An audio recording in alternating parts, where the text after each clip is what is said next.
ஸ்டாலின் தோல்விக்கான காரணம் என்ன அப்படின்றத ஒரு அறிக்கையின் மூலமா வெளியிட்டிருக்காங்க ஸ்டாலின் அரசு.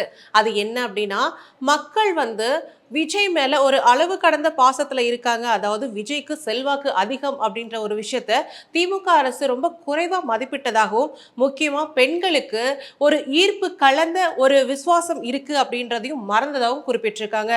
அது மட்டும் இல்லாம கடந்த 5 ஆண்டு காலத்துல திமுக அரசுல பல பாலியல் குற்றங்கள் நடந்து அதற்கு இன்னும் தீர்வு தரப்படாததும் ஒரு விஷயமாகவும் சொல்லப்படுது. முக்கியமா வாரிசு அரசியல். அதாவது ஒரு அமைச்சர்களோட பையனுக்கு பதவி கொடுக்கறது, அவங்களுடைய தொண்டர்கள் அதாவது நிறைய பேர் நல்லா களத்துல இறங்கி வேலை செஞ்சிருப்பாங்க.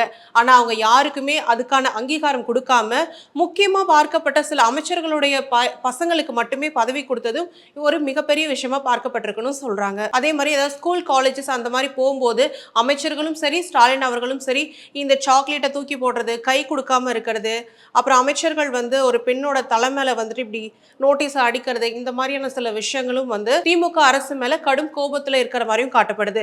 அதே மாதிரி மகளிர் உரிமை தொகையில நிறைய பெண்களுடைய கோப்புகள் நிராகரிக்கப்பட்டதும் ஒரு மிகப்பெரிய காரணமா பார்க்கப்படுது.